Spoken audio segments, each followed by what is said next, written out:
Bruce Lee चीनी नाम Lee Jun Fan San Francisco California में पैदा हुए। ब्रूस ली अमेरिकी नज़ाद चीनी थे। उन्होंने 20 जुलाई 1973 को हांगकांग में वफ़ात पाई, जो लंबे अरसे तक मुअम्मा बनी रही। ली अपने वालिदैन का चौथा बच्चा था। इसके वालिद का नाम ली हुई चोएन था और वालिदा का ग्रेस। इसकी 2 बड़ी बहनें थीं, बॉबी और अग्नेस, बड़ा भाई पीटर, छोटा रॉबर्ट। ली ने मार्शल आर्ट में एक नई तकनीक ईजाद की जिसे जेट कोने डू कहा जाता है। ली सैन फ्रांसिस्को में पैदा हुआ लेकिन पला बड़ा हांगकांग में। वो कम उम्री में ही फिल्मी दुनिया में मुतारिफ हुए क्योंकि उनके वालिद ओपेरा गुलकार थे और पार्ट टाइम फिल्मों में काम किया करते थे। ली को अक्सर फिल्मों में नाबालिग मुजरम और सड़क छाप अर्जन के तौर पर कास्ट किया जाता था। नौजवान होने की वजह से उन्होंने मकामी गिरोह के साथ काम करना शुरू किया और अपने दफ़ा के लिए किंग फू सीखना शुरू किया। साथ ही इसने रक्स भी सीखना शुरू किया, जिससे इसके फुटवर्क और तवाज़ुन में निखार आया। 1958 में ली ने हांगकांग चाचा चैम्पियनशिप जीती। इसके वालिदैन इसकी आए दिन सड़कों पर लड़ाई और पुलिस के साथ मतभेद पर परेशान थे।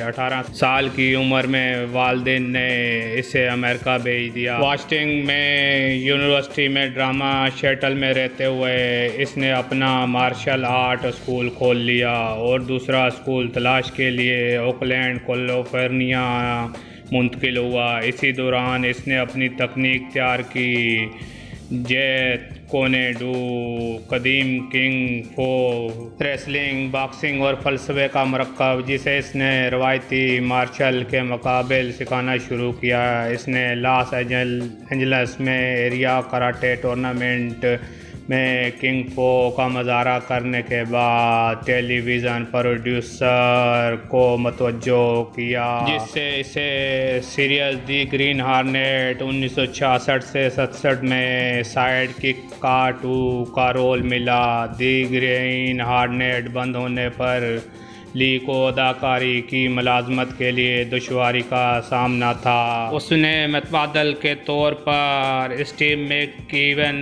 समेत हॉलीवुड के सितारों को जेट कोने डू सिखाकर अपनी आमदन में इजाफा शुरू किया। 1964 में इसने लुंडा एमरी से शादी की। वो मार्शल आर्ट टीचर थी।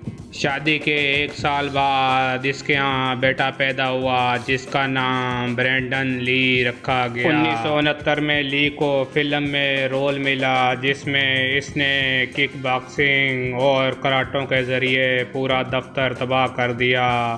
बाद अज़ां किरदार न मिलने पर वो मायूस होकर हांगकांग लौट आए, जहां ली ने 2 फिल्मों में काम किया, जिन्होंने पूरे एशिया में बॉक्स ऑफिस का रिकॉर्ड तोड़ दिया और बाद में इन्हें टिंग शांडा एक्सियों के साथ अमेरिका में कामयाबी मिली। ली ने बाद अपनी प्रोडक्शन कंपनी स्टार्ट की और इसने अपनी film Meng Long Guo Jiang 1972 Return of the Dragon US को तैयार किया। हदायतकारी भी की, लिखी भी और अदाकारी भी की। इसकी ये फिल्म अमेरिका और हांगकांग की प्रोडक्शन कंपनियों में पहला मुश्तरका मंसूबा था और ये फिल्म पूरी दुनिया में मशहूर हुई, जिसने ली को बैनुल-अक़वामी अदाकार बनाया। अफसोस कि वो फिल्म की हांगकांग में रिलीज से पहले इंतकाल कर गए। इसकी मौत शाकीन और मौरखीन के लिए एक मुअम्मा थी, लेकिन सरकारी सतह पर रिपोर्ट में चौंका देने वाला इंकशाफ हुआ कि इसकी मौत सर दर्द की दवाई से एलर्जी की वजह से सर के अंदर मौजूद दिमाग की झिल्लियों में सूजन से हुई। उस वक्त ली फिल्म गेम ऑफ डेथ पर काम कर रहा था, जिसे बाद ली के चेहरे को स्टैंड और गत्ते के कट ऑफ से जोड़कर तैयार किया गया और ये 1978 में रिलीज हुई। ली की मौत के बाद इसकी फिल्मों ने दुनिया भर में बहुत शोहरत पाई। ली के बेटे ने बाद अदाकारी की, लेकिन अफसोस किस्मत ने उसका साथ नहीं दिया।